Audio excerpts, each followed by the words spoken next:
It's 12 o'clock in Frisco, Texas, and it's time for Smoker Broker Radio with Robert Mesh, a.k.a. the Smoker Broker. Robert is the owner of Small World Realty and has employed hundreds of real estate agents in his 17-year career.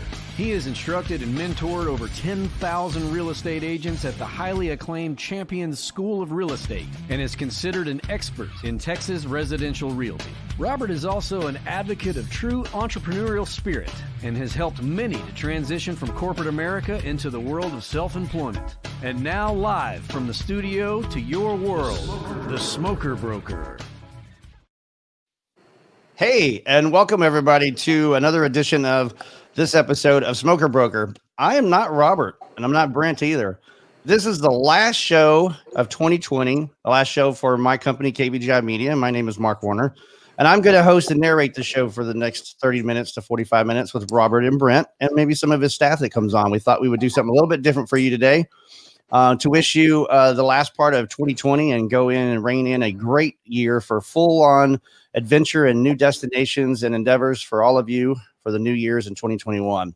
Well, that being said, so this show has been a great show for the last several years, and Robert's been a great mentor and coach to tons and tons of people in the real estate business and even in the personal life.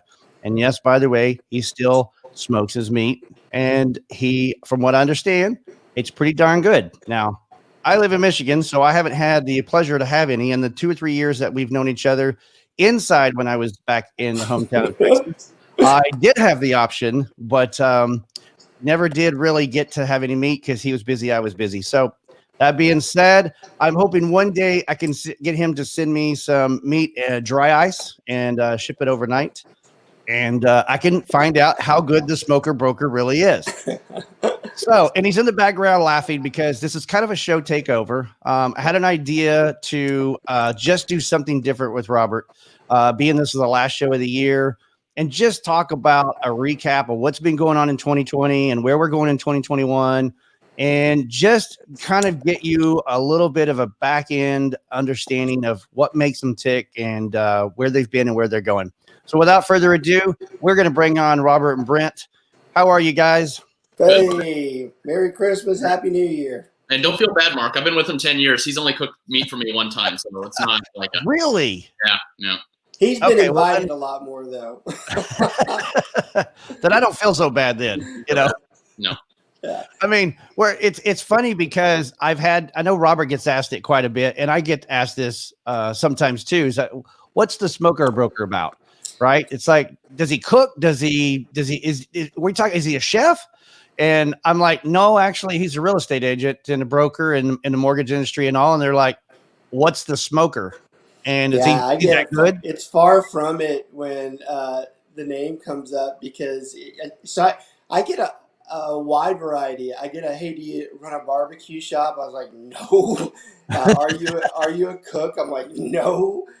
Far from it. My favorites are when someone assumes that we're in the vaping industry. I love that one. I do get the far extreme every once in a while that we're in some type of marijuana production.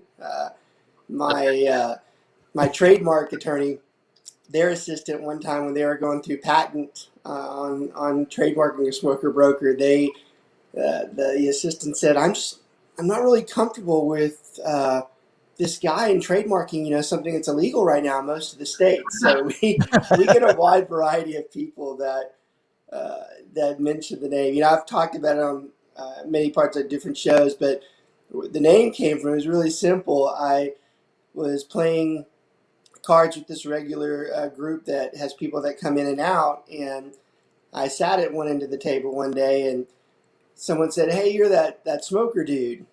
And then another guy at the end of the table said, I thought you were a broker. And then that's where Smoker Broker came from many years ago, and it stuck for a long time. So what I'm hearing is you're not in the CBD oil business. Nope. And you're not a broker in finances or taxes or investments. That's correct. You're investing in people. We are and real estate. Every once in a while. Real estate, and we do. Now, the part of the other side, where people assume that I'm just a cook or something. So I'm not a cook or anything, but I am on a competitive barbecue team, and that is where. Well, technically, you are a cook or a master chef when you are at the Mr. Barbecue pit and you are grilling and smoking and having some good, fresh smell and aroma around the area. I guess people could say it. I mean, we've won a few championships here and there, so I guess people could say that we're cooked that way.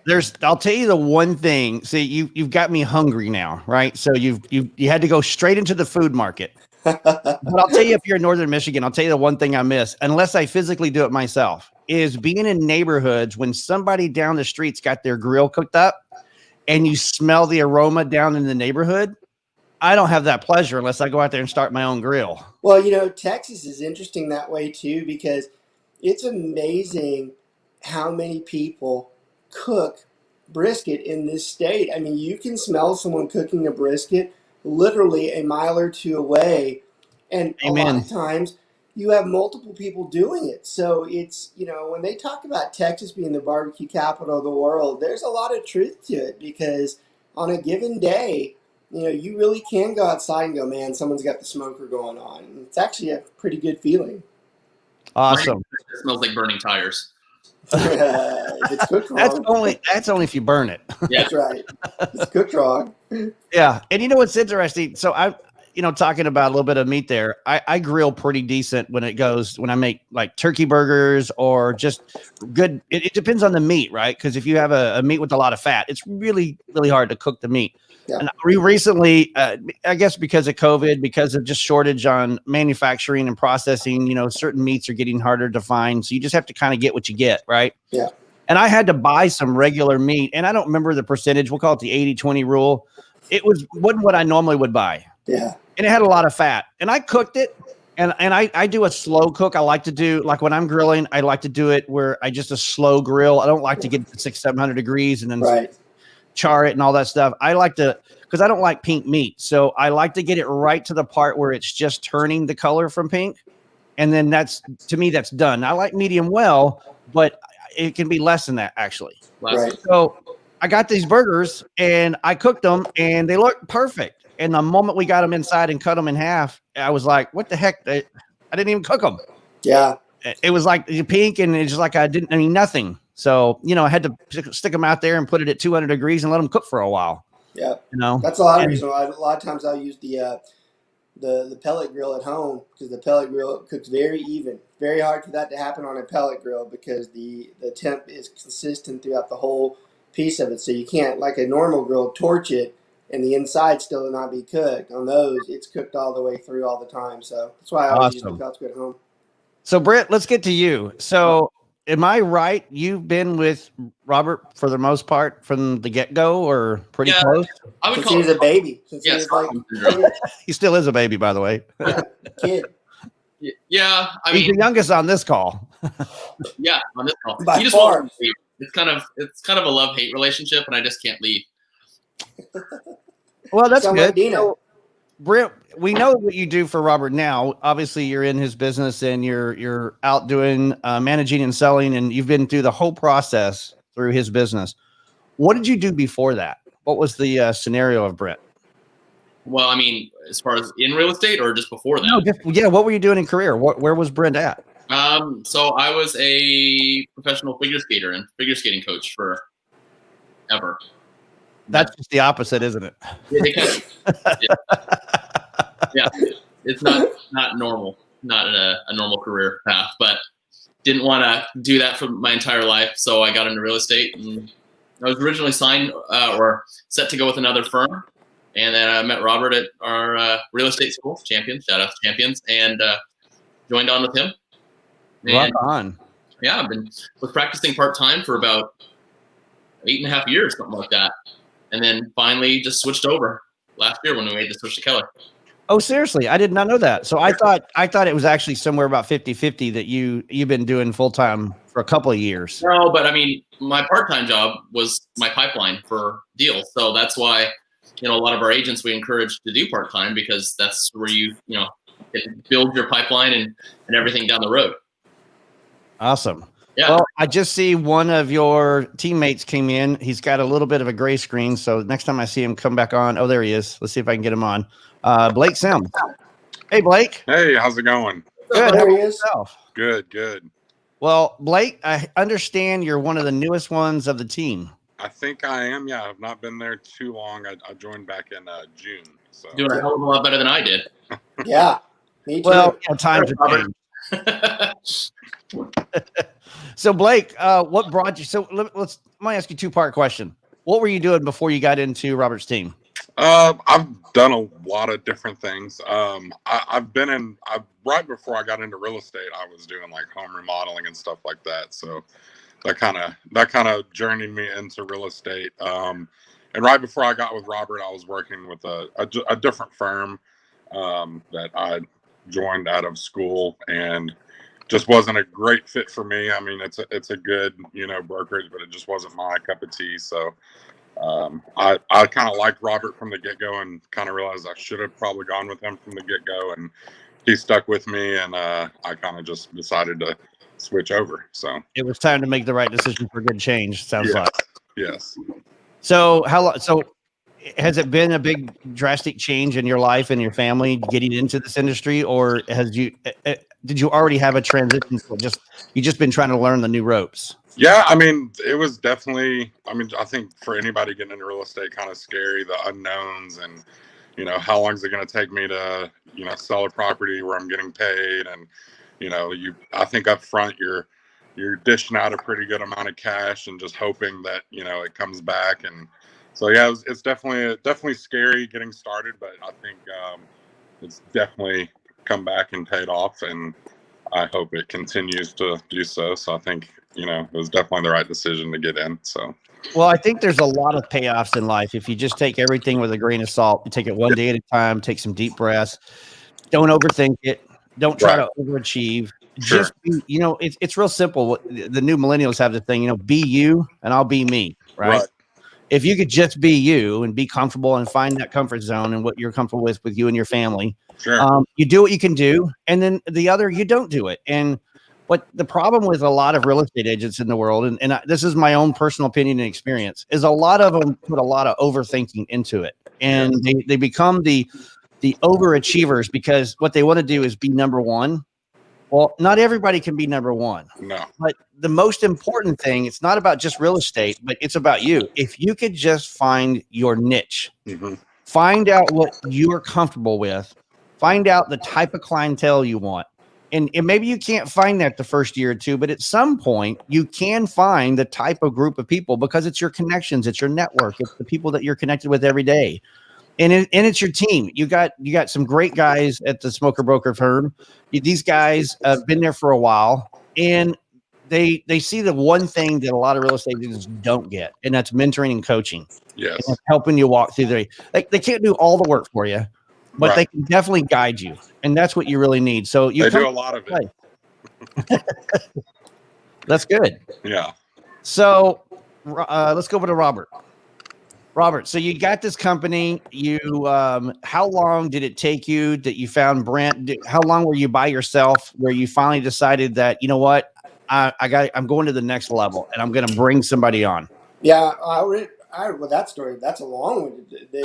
Okay, short story, Robert. No, not story. Time wise, it's not the story's not as long as the time factor in it. So I originally started at Keller Williams. I spent 5 years there, and then I decided to go off on my own.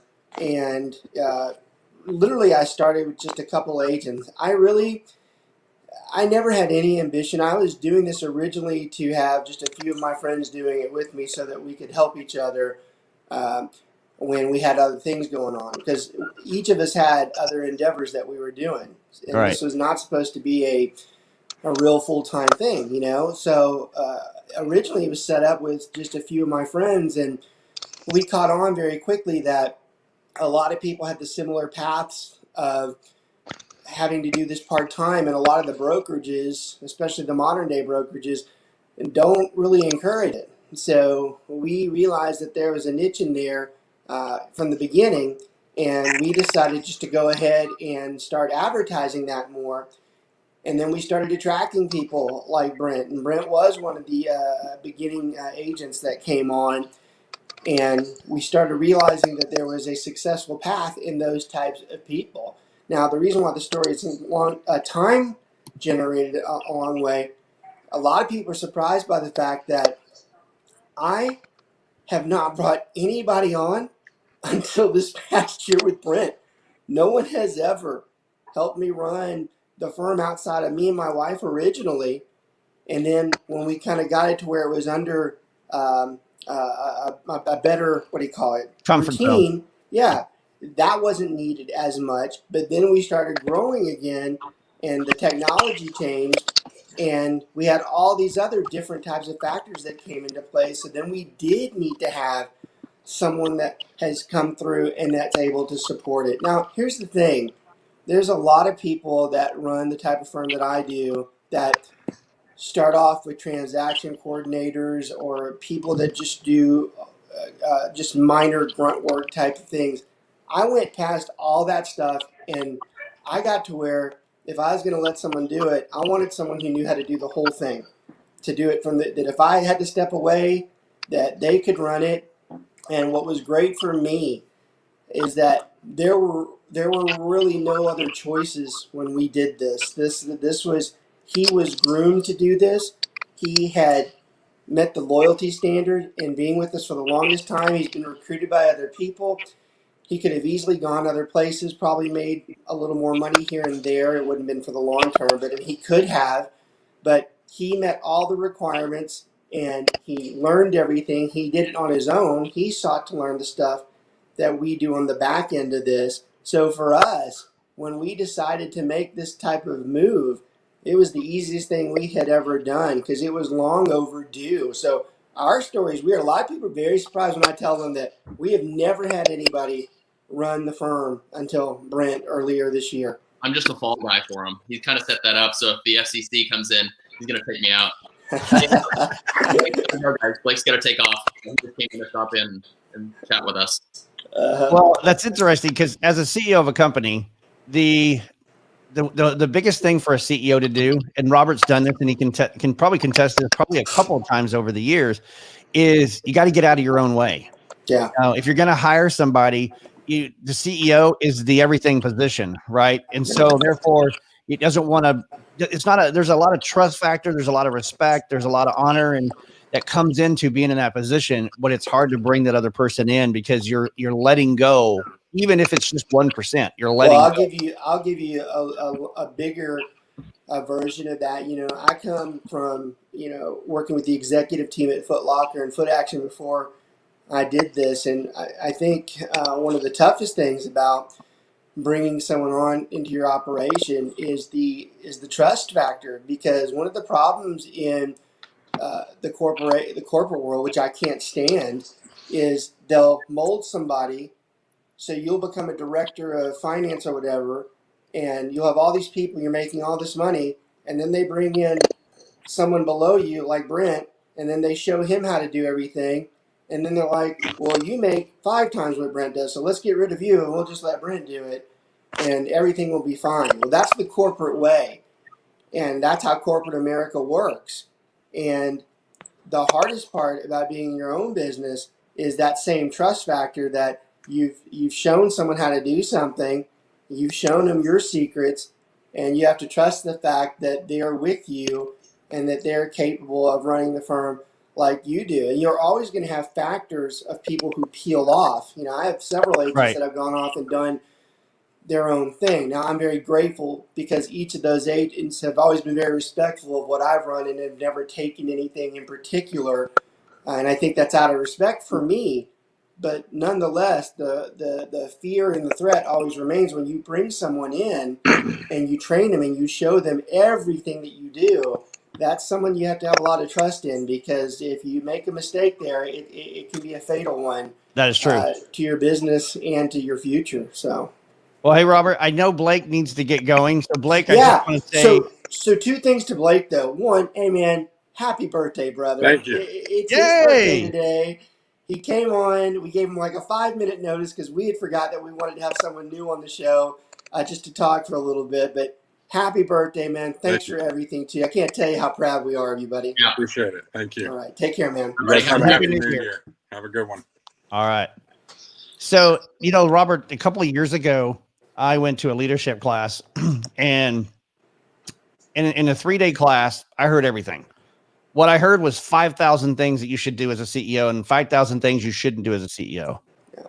It's interesting that I spoke to about 5 or 6 colleagues afterwards, and everybody had a different opinion and a different idea of what they got to change. But I heard 3 things, and it's the 3 things I think has made me better. It's in all kinds of different ways. One is, and I said this already, get out of your own way. In order for your business to grow, you've got to get out of your own way. Sometimes just overthinking everything, getting control of everything, having the trust is you got to get the trust out there and find somebody. You found it in Brent. Number 2 Absolutely. is be in support, is support your team. That's the trust. That's the respect that comes in, because it's up to you to guide that person where you want to go. And that leads me into number 3. And it's the hardest one of all. And almost every CEO out there still makes this mistake. They don't communicate with their team. Yeah. They bark orders. Yep. They tell the orders. They don't explain the orders. So, yeah, I have a goal in my company and I want to get to this level, right? Well, I'm going to tell you this much, and I expect you to get there and follow me along.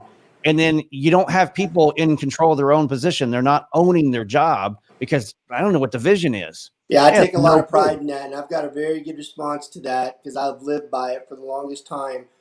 I almost look at it that it's actually the easiest one for me. It's not the hardest one for me because I've always put myself on the ground floor with the rest of the agents. In fact, I would almost prefer that Brent's running it and I'm on the ground, on the floor, doing more of the things that I'm supposed to be doing to keep in touch with what the guys are doing. Now, that's not how it works right now, but that's what I want it to be, because that's where I came from. And I'll tell you where I learned it from was being on an executive team. It's funny, you bring in like a peer in Foot Locker or something like that, and like you bring in a CFO, and they come in from a plastic industry, not athletic footwear and apparel. And what I learned with those people is they come in, and from day one they'd start barking off commands. They, just like you said, they'd you guys need to do this, y'all need to do that. And I remember so many times leaning over going, hey, look, they ain't ever going to respect you unless you know how to clean the bathroom, do the bank drops, run the register, run the operations, and do it genuinely. They will never listen to you. Now, I learned that previous to working at Foot Locker Foot Action. I spent my first 10 years working at Kroger, and I worked my way through college that way. I was working in management with them too, and that's where you learn those types of things, that you have to be on the floor and you have to know what to do. So for me, that's always been the easiest piece of it. The ones that put themselves up and don't do a damn thing, I'm like, good luck, because if you lose touch, the only thing we have is value added. And if we don't add value, then those people got no business being with us. I wholeheartedly agree with that. There's the thing about hiring people these days and working with people is, my favorite 2 words is common sense. Me too. There's a lot of people that think about it's me, me, me, me, me. I want. Please give me. Yeah. Well, the only way you're going to get is if you work, and you've got to walk. You can't talk the talk, because if you're not walking, if you go back to I'll mention a company, Zappos. Zappos had a lot of good things at the time. It was kind of great ahead of its time, but it actually paved the way for how some companies need to run customer service, because they had this awesome, inspiring inside team, and the owners and the founders shared their team with you so they can see how excited your employees were, because they did a couple different things. They made each person feel like that they're the CEO of their job title. They made each person feel comfort, that they had support and they had trust and that they had respect, and that they guided them. They told them, because they communicated with them, how you should do your job. Well, isn't it, I think it was Herb Keller Herb Keller's the one that used to say, and I'm going to butcher this because he's such a great man. He used to say, this is very easy to do. He says, if the employees are happy, then that shows to the customers, and then they're happy. And if they're happy, then they come back and they continue to pay the people that were happy, that made them happy in the beginning. That's not exactly how he said it, but it works something like that. Like you said, your people come first, and if you treat them right, they'll treat the customers right. There you go. So I love that you said that, and I'm on the same page with you. Personally, I've had a company that supports something for my home, and I wanted to change service, so I called to cancel. And I ended up getting, I don't know, some person in the office, whatever it was. And they said, okay, well, I'll take it through and I'll process it. And then the day later I get a call and I don't know who this guy is on the phone. I'm not getting a positive attitude, but I'm not getting a negative attitude. It's just kind of 50-50. And finally he goes, well, listen, I'm the owner of this company. And it hit me. I don't want to leave this company if this guy can talk to me and tell me what the problem is and what's going on. And I finally just opened up and I told him, I said, the reason that I want to drop you, you're a little bit more percentage in cost than some other people I could go with here locally, but you are a locally owned company. You are the CEO of your company. You've built your franchise really good, but your customer service stinks. Yeah.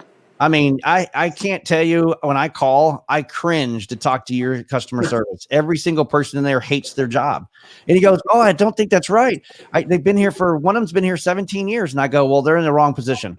Yeah, that's you even need to get worse. them out of customer service. Yeah, that's even worse because that hasn't been identified as a weakness to that particular company right now. That's so he asked me, he goes, well, what can I do to keep your business? And I go, have happy people on the phone.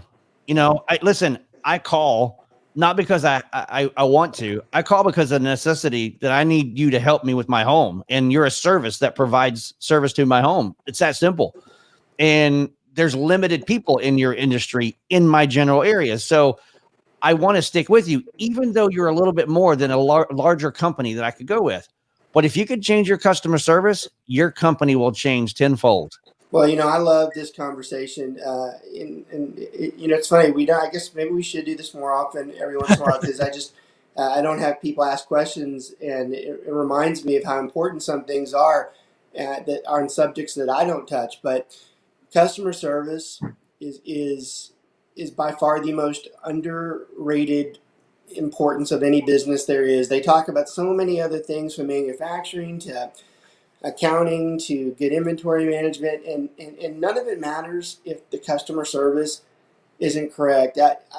I have always been very fortunate of the background that I had to get me to where I was. I do believe that I was self-made in a very weird way. You know, I look, I've been supervising people since I was 17 years old. It's a true story too. When I was at Kroger, I literally was an assistant manager when I was in high school.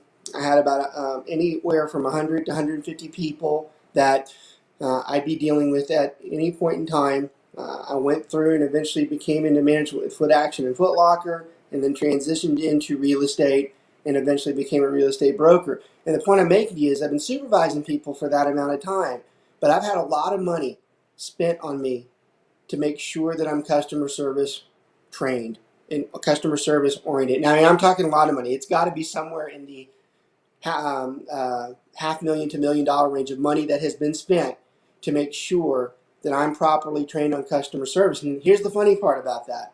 In all the money that's been spent on me, in all the years I've been a supervisor and run my own firm, the best training I ever got to this day in my life on dealing with people and customer service is running those customer service desks at Kroger.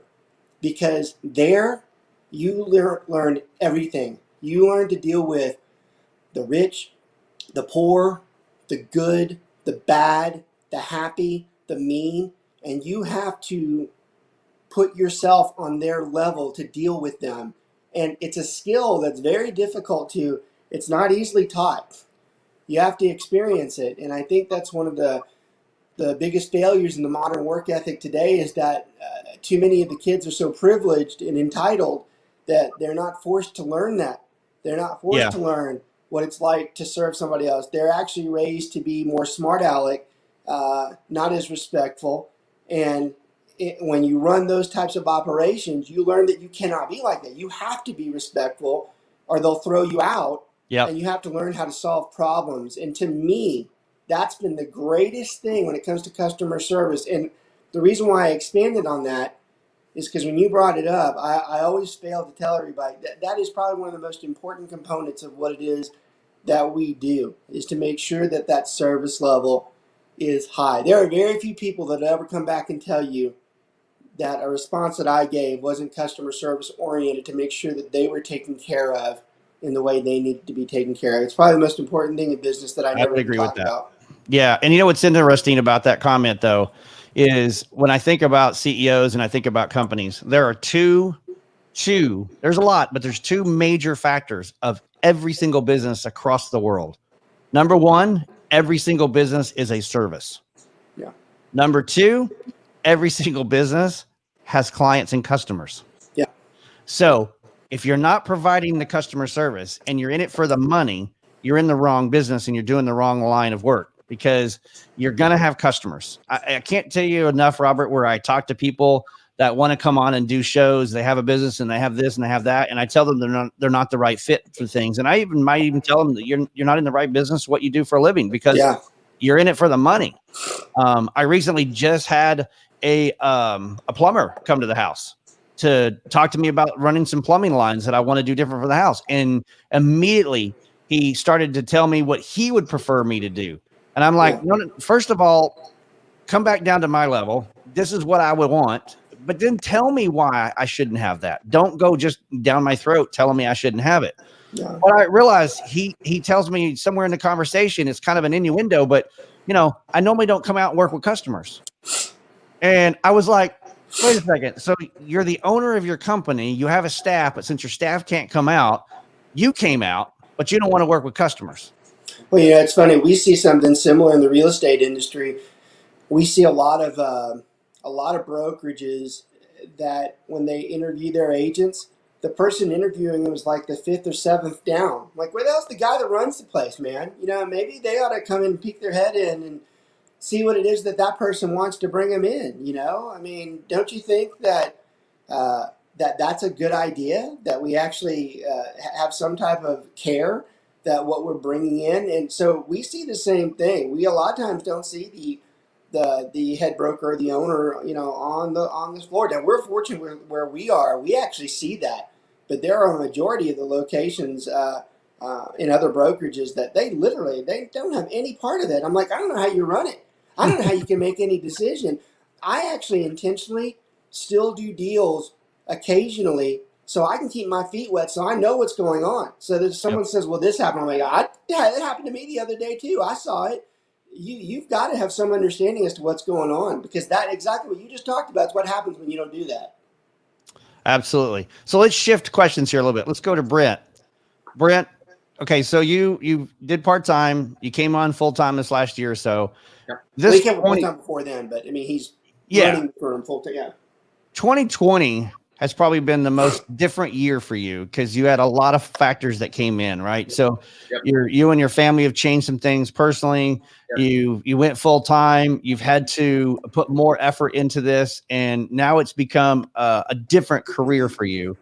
So if you were to look back at 2020, being this is the last day of the year, what would you tell people for going in 2021? If you had two things to say that were bad, that are going to lead to a better destination in 2021, what would that be? Well, that's a tough one because this has been my best year ever. So, I mean, it's terrible to say, but I mean, in real estate and, like you said, I have had a lot of changes. I did take this new position. My sales has gone up. I've got a lot of stuff on the books right now that'll close, in the next few months. So things are great. I would just say, for the people that they're struggling a little bit, just don't give up and just keep pushing, right? Because a lot of times in real estate, and Robert can attest to this, is when you get some deals flowing in, people take their foot off the gas and they think, oh, okay, here we go. Well, then, 3 months down the road, now they have nothing. So I would say just keep pushing and pushing all the way through into spring. Don't give up, because I think we're going to have a hell of a year next year too. Possibly even bigger than this one. If we can get COVID to kind of tap the brakes a little bit, right? I think it's going to be a great year. So yeah, navigating COVID's been a very difficult change for everybody right now. Well, we were nervous when it first hit. I mean, as far as what is this going to do to our industry? Is everything going to be completely locked down? But We're seeing how I lost like 100K in 3 days right after it hit. Yeah, that's just a little nervous, right? Yeah, you were at the casino. Robert. Never. Well, let me ask it to you differently, Brent. So if Brent is looking at 2021, yeah, all right, and you've had a record year, but 2021 is a lot of people are looking at this is, oh, it's going to be a godsend. It's going to be the best year ever because 2020 has just been the worst year, right? For me, I'm like you. 2020 has been a really great year for me. There's been some changes. I've had to kind of just go with the punches. Take it one day, 1 week, 1 month at a time, and not look at the past and how bad it is. So if you're taking what you're already doing and you're looking at 2021, one thing that most people do not do is plan. You plan your bills, you plan date nights, you plan family time and vacations. But the one most important part that people miss a lot of is planning. Mm-hmm. So if you were looking at the first quarter of 2021, what's your goals? A great question. So, I've got multiple goals in different areas, right? I've got obviously growing the firm, so recruiting. I've got just goals within the firm as far as to see productivity increase. And then I've got personal goals as far as sales volume, right? I want to see that continue to increase year after year. And like you said, you have to break it down into business plans and break it down by week. And what are you going to do to make that happen? How many calls are you going to make every day? But I think a lot of times people will just say, okay, well, 2020 sucked, so 2021 is going to be better, as if this magical number is just going to make your life better. Or with the election, something changed and, oh my God, it's going to be great or it's going to be terrible. I think people put too much power in others to control their life. It's all really up to you and your attitude and your mindset. If you've got kind of a loser mindset, then you're going to get what you want. So I think if you really stay focused, write down your goals, and not just your goals, but your reasons, your why for having those goals. And you have something to look forward to, then you'll do the work and you'll be successful. And you also have to be flexible and adapt, right? Because right. Robert was in the industry obviously long before me, but when the market tanked, he still found a way to make money, right? When everyone else was getting out of the business, he was doubling down. So good agents and good business people will always make money no matter what the economy does. How many millionaires were made during the Depression? You mentioned something in the middle of that caught my attention. It's interesting over the last several years, and I look at a couple of different industries that are out there. If you remember, and I know, Robert, you know this, and I'm pretty sure, Brent, that you do. You've seen it, but Simon Sinek had something done back in I want to say it was the late 80s, early 90s, and it was your why. Mm-hmm. And he had this whole speech is about, 14, 17 minutes long, and it was your why.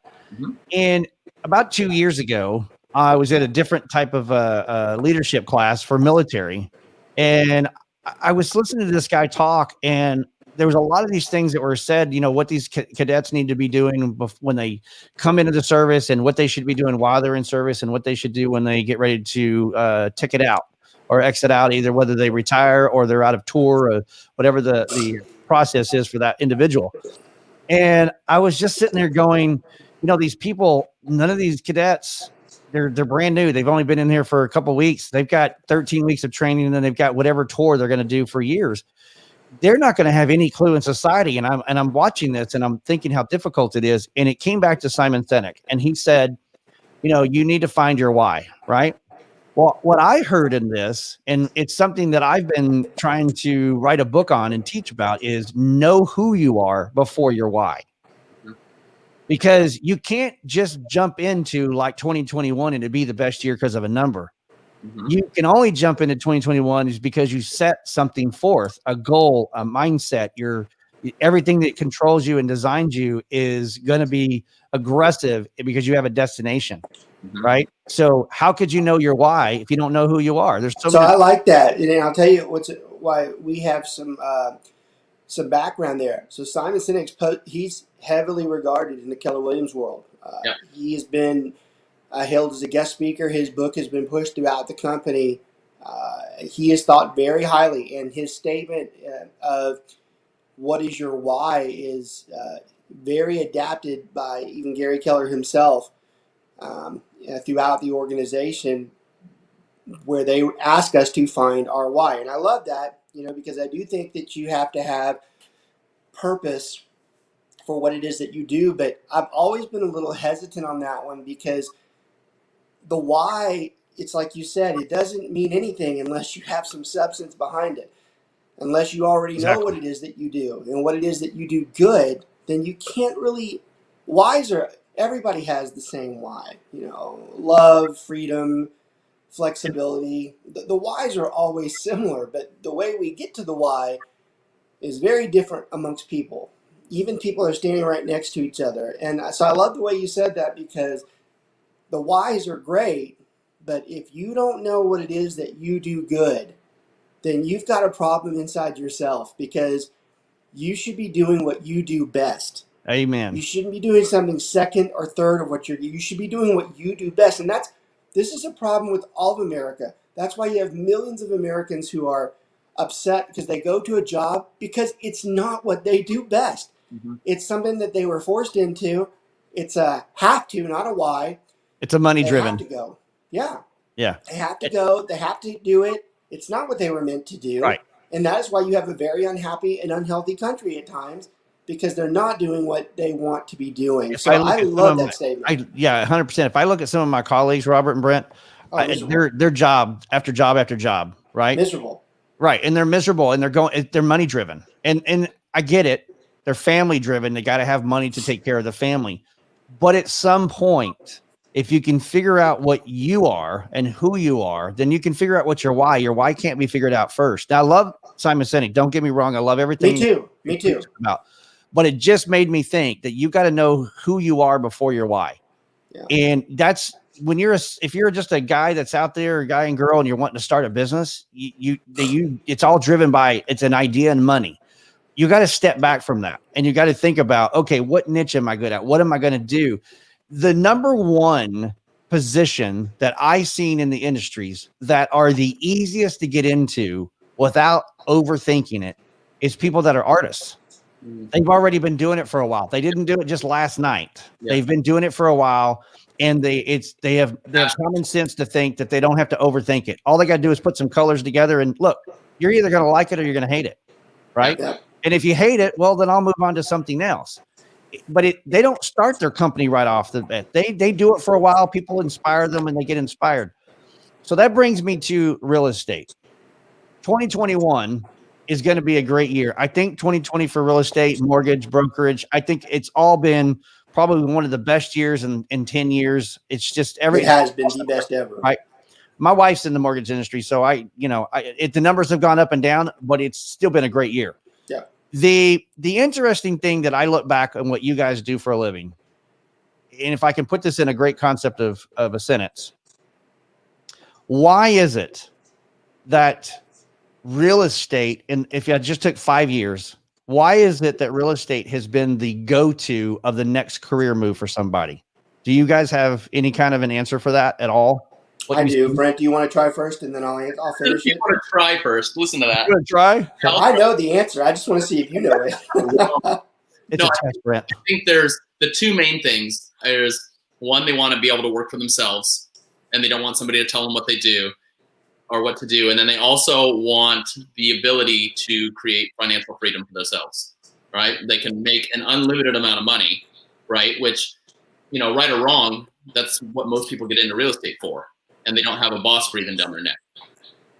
All right, so that's good. And I wanted him to say it because mine's a little more lengthy, as it always is with conversations that I have. But I wanted him to mention the startup so that the follow-up sounds just the same to it. So it is a matter of wanting to work for yourself, wanting to have financial freedom, but it's bigger than that, because it's one of the few businesses that has the lowest overhead to start into. There is no business in this country or in this world that you can start with as little money and have a legitimate business and have the income potential than you can in real estate. So that's a fact. All right. So that's there. That's there. That's reason number one why someone should always flock to doing real estate, because that exists and there's truth to it. Real estate is still one of the fundamental businesses that dates all the way back to the kings and queens and the royalty. It's one of the few things. IT's come on in the last 40 years or whatever. Manufacturing came on 200. Real estate has been with this country and this world for all the way back to the beginning of time. It is still one of the most traditional pieces of business that actually still is working and can never be replaced. That's the other thing that's important too. There have been so many attempts to replace real estate. Zillow's tried it. Realtor.com's tried it. The internet tried it. Open Doors tried it. Every one of them too.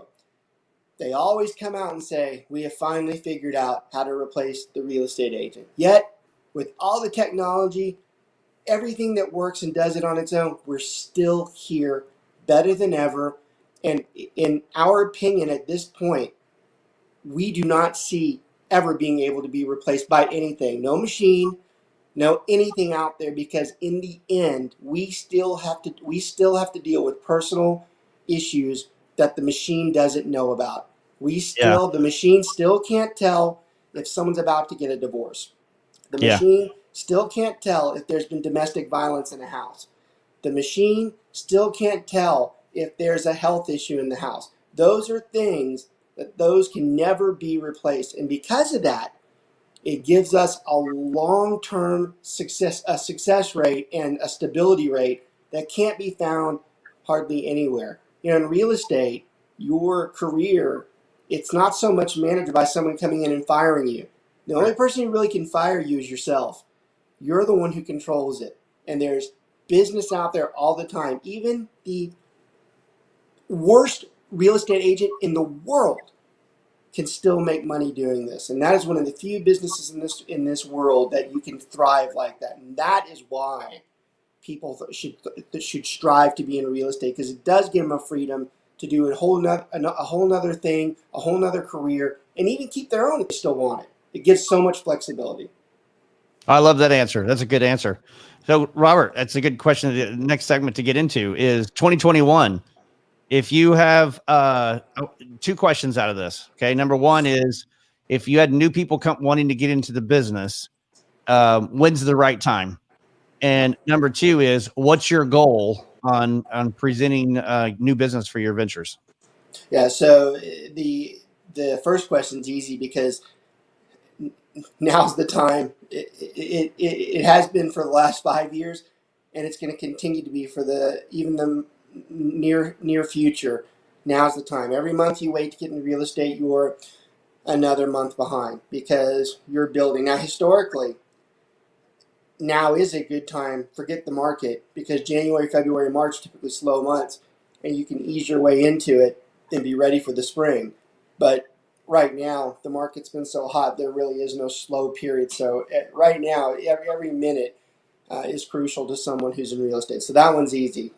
The quicker, the better for anybody that's out there. And look, I tell people this all the time, and I'm biased towards the conversation, but I do believe genuinely that everyone should have a real estate license.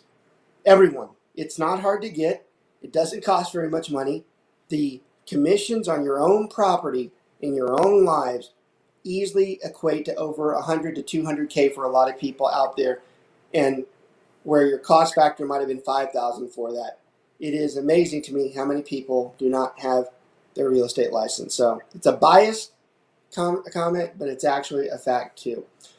As far as goals go, for someone like me, there are numerous goals that we're supposed to hit. You can go through all the traditional sales goals and the typical conversations that salespeople have, and I don't like those conversations as much as my goal is being that the firm constantly has people growth and those people are happy. Those are my goals. My goals are that the firm grows from a people standpoint. I don't care whether the volume's high or low, or I do and I don't. If the people grow, then those numbers take care of themselves. So I don't focus on the numbers as much as I do on the people count. And more important to me, and just because I believe so much in what Herb Keller says there, if those people are happy, not only do our customers are happy, but then they attract people who are happy because they see that they're happy, and then we grow and we continue to grow. So my goals constantly are focused in on the people growth and that they are happy. Awesome. You can have 1,000 goals for someone like me, but believe me, in the end, that's all that matters to me. So, guys, I appreciate this. I appreciate you guys letting me come on and do a little show takeover. And we appreciate you. This was great. I wish we'd done this before. Well, we need to do more of them. We should Great do idea. it as maybe a end of the quarter recap. You know, I love it. So let me ask you the last comments before we close the show out today. Is if you had any further comments that you would like to share, whether it's where you're going, what you're doing, how to get a hold of you, that kind of thing. Now's the time to speak up. Okay. Right. I mean, everybody who wants to get in touch with us is always go to joinswr.com. Joinswr.com. That tells our whole history and what it is that we do. Our numbers are on there too, but I'll give you that as well. It's 214-683-8973. Again, that's 214-683-8973. Have the easiest email in the entire world, smokerbroker@kw.com. But it is not hard to find us. Brent, before we go off, just a quick, do a miniature shout out to the sponsors today. Don't go through the full. That was going to be my next question, by the way. Yeah. Yep. So we got our sponsors. Let me pull up the copy before I get in trouble. Our first one is Martin Cooley with BPG Inspection. He is our go-to guy whenever we have our inspections or our inspections that need to be taken care of. Martin does it quickly and professionally, color codes all of his inspection reports and makes it easy for us to review very quickly. So you can reach out to Martin as soon as his number comes across the crawl. It is 817-401-3240. Martin Cooley with BPG Inspection. And you can go to bpginspections.com. Now, on to our next, there we go, I finally pulled up the copy. On our next sponsor, Greg Holdberg with Liberator Health Insurance. Liberator has health insurance plans that allow you to see any doctor and go to any hospital in or out of network. You can save 40 to 60% on your premiums. Liberator just insured a single mom with 2 kids with great benefits for under $330 per month. These plans offer the largest PPO provider network in the United States that covers hospitalizations and surgeries, doctor's visits, preventative health screenings, teledoc, x-rays, MRIs, labs, emergency rooms, and urgent care, and much more. As an independent broker agency, Liberator works with some of the best health insurance carriers in the industry to get you the most coverage at an affordable monthly premium. For more information and get a quick quote, call or text Greg Holdberg, Independence Health Insurance Broker, at 214-886-4688 or visit them at liberatorhealthinsurance.com. Outstanding. Always appreciate sponsors. You know what's interesting about that, Brent? Roddy. Yeah. You need to do some voiceovers. Brent would be good at voiceover. Brent, I think about the way we had the studio before. Brent could have done the voiceovers. In fact, I don't think it's still. It's not too late. You know what's funny? Before I got into real estate, I wanted to do play-by-play, or be a color commentator for sports. Well, honestly, when Mark was doing the Legends, I was going to tell you to go out there with them one time because they basically were letting us do that. Do you hear that keyword? You were going to tell me, but you didn't. Well, I mean, you had just started this stuff, so I didn't know, but you could have done well with that. Yeah. I was always looking for somebody. I had probably 8 or 9 people over the 5 years that I did it for the Legends, and we did it for Mesquite Rodeo. We were probably one of the first radio stations to commentary rodeo on radio. A lot of them did video, but man, let me tell you, in the 3rd year, it was getting hard to find people to run it. So I had to find run-of-the-mill guys that were on Instagram or Twitter that I saw them posting things. And that's how I found some of them, because I was like, hey, would you like to come and be a commentator? And they're like, what? That's smart.